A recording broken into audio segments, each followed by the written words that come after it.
这是我伯母家的小狗，伯母委托我给他家小狗做一个狗窝。听他说，这小狗总是喜欢跑到他床下睡觉，导致他屋里经常有跳蚤。小狗是他在垃圾桶旁边发现的，伯母觉得它太小了，就把它带回来养着。就凭他的这个善举，身为木匠的我决定给小狗做一个豪华别墅。所以我做好我拿你个钱给你。不要钱，我走了，我给你做起。刚我做好就麻烦你了，是吧？没事，这个天气硬大，你就少上伙计嘛哈。我就走了哈。由于这小狗还小，不知道这种狗以后能长多大，所以这个狗窝我打算给它做大一点，这样它就可以长期居住了。这也是一个不小的工程，有了机器辅助，我肯定会提高效率。首先，把找好的小木板截成需要的长度，下好木料开始弹线，锯掉不要的部分，这就是狗窝的装板了。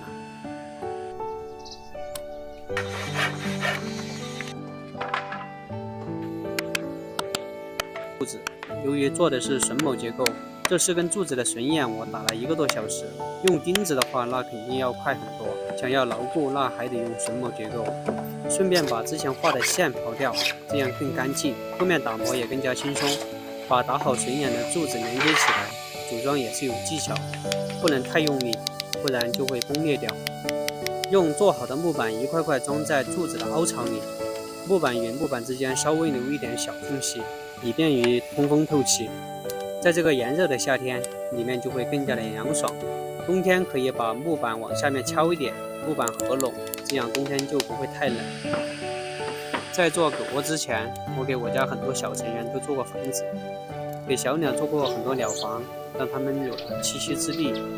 现在它们在鸟房里面繁衍后代，让我这个地方每天都鸟语花香的。给我的鱼也做了一个大鱼池，它们在里面嬉戏玩耍。朋友也经常在这个小亭子里面乘凉、喝茶、赏鱼。给小猫也做个小房子，白天在窝里面打盹儿，晚上它的任务就是抓老鼠，保证了我家玉米、稻谷的安全。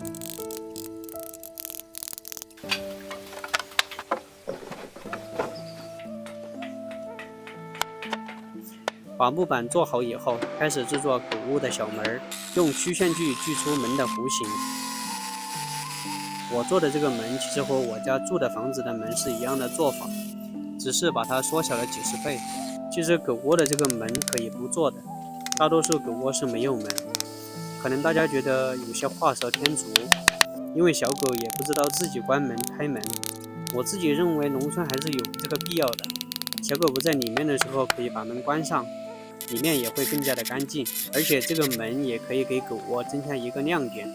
木屋必须得有门才叫木屋呀。接下来开始做屋顶，我钉屋顶的木条，我老主公做门前的平台。有了这个平台，小狗可以在上面睡觉休息，反正我能想到的都给它安排上。在做的同时也要考虑还要做点什么，反正就是喜欢折腾，总想把它做得更加完美。还要加一点什么，粉丝朋友可以给我想一想。对了，还得做个窗户，以便于观察小狗，因为这是只母狗，可能以后会在里面哺育小狗仔。通过这个小窗户，就可以随时观察小狗的状态。对狗来说，最重要的东西不能落下，吃饭的家伙一定是不能少的。用整块木板做2个圆槽，打算一边放吃的，一边放水。食盆一定要高于地面，这样更卫生一些。所以做一个架子架起来，可以随时取下，也方便清洗。我还打算给它做一个狗粮储存箱，但是我们农村都是为了饭菜，所以没这个必要。最后就是重要的打磨了，因为越是打磨得很细，刷的油漆就会更自然、更好看。平时我做的小东西都是用手打磨，打磨好以后就可以上油漆了。油漆是为了防腐，不然时间久了木头就会腐朽。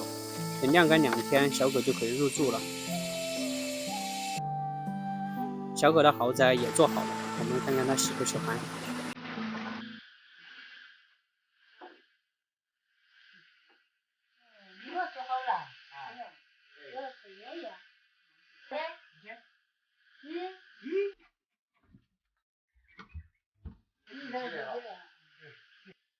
可以出来吧？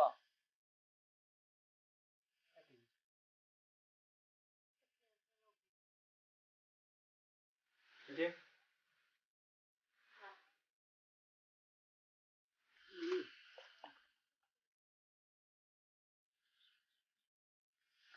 看着呢。